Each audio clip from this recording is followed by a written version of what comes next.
Hello, my people.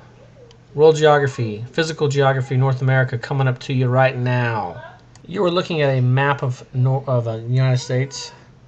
313 million folks on 3.6 million square miles, as compared to our brethren to the north, 34 million people on 3.8 million square miles. That is North America, the population of it. And you can see their physical maps, the Appalachians, the Rockies, the Great Plains, interior plains, all those type of things that we'll go over as we proceed through this slideshow. Do you know what picture you're looking at? I don't know if you do or not. Anybody have any guesses? Goldstein? Do you have a guess? No, it's not Lake Arrowhead, Goldstein. Good try though. It is Lake Superior, one of the Great Lakes. Dude, picture on your bottom right shows the Great Lakes, if you can see them. And kind of what the people do who live in the area in the wintertime. Ice fishing, a big part of their daily lives. You can see these guys drilling the hole here.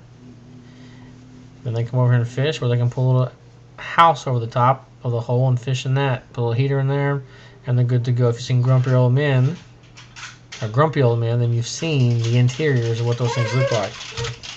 Sorry for that little noise in the background. That was my son.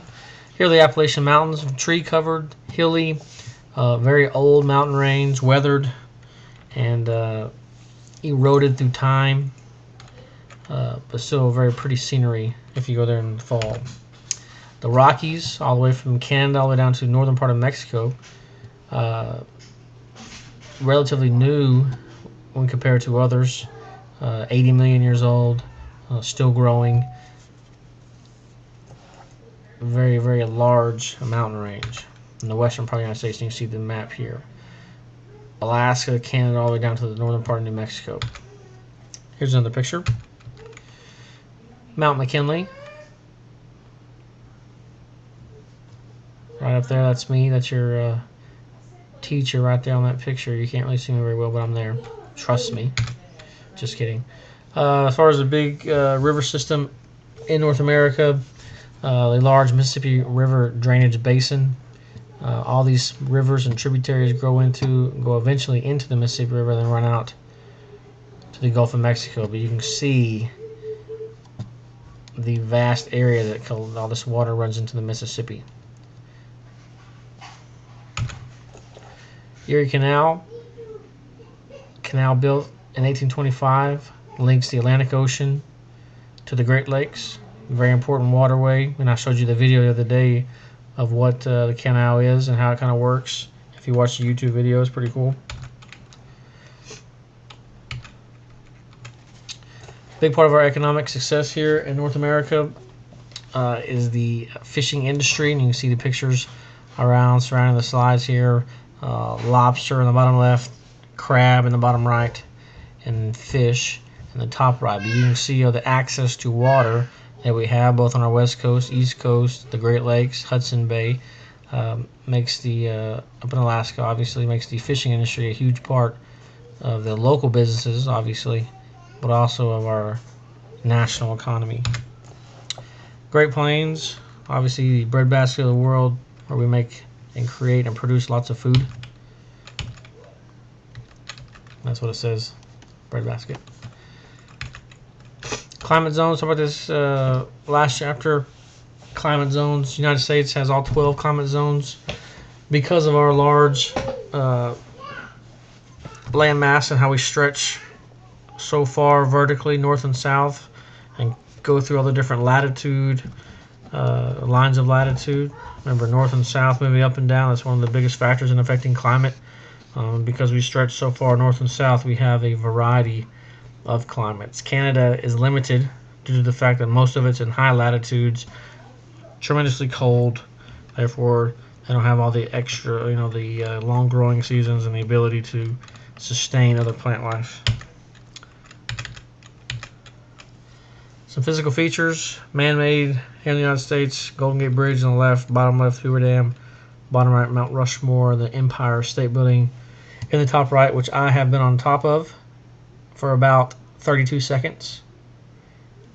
Rode an 80-story elevator up to about right there. Got to another elevator for the next 20-something stories and got to the top, somewhere in that vicinity. And walked outside and walked right back in. So good times. Old Faithful on the right. Again, you saw the YouTube videos about Old Faithful. And then on the left, the Arch, in St. Louis. White House on the top left, the Bean in the bottom right. Niagara Falls is something that we share between us and our Canadian brethren in this beautiful hotel in Quebec City, Chateau Frontenac. Traveling up and down the rivers back in the day and now. You got these big, large riverboats. Here's an old picture of one. In the bottom right, you have a newer riverboat. And then you have these little barges here, these little push boats, tugboat type deals that push these barges up and down the Mississippi River, which you can move supplies and things down. Here's a little thing about our economic system in the United States. Communism obviously is the government controlling everything. Your Soviet Unions and such back in the day. Cuba. Capitalism is what we're supposed to be, free enterprise, promoting competition between individuals, and then right in the middle is socialism, which is a combination of the two, so to speak. And then socialism in the middle. Government controls the big industries, where you still have some private ownership. Some folks, depending on what part of the aisle you fall on, believe that we are moving to a more socialistic economy, but that's, for you to form your own opinion on. That's the end of the slideshow. Very quickly, physical geography. You saw some of the highlights, the big things. See you guys. Now,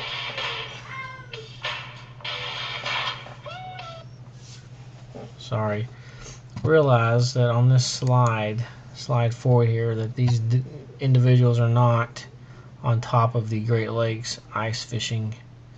They're a little bit large to be frozen like that, but there are tons of lakes in the area that they do freeze up, and they can ice fish on those. So make sure I clarify that for those who are listening.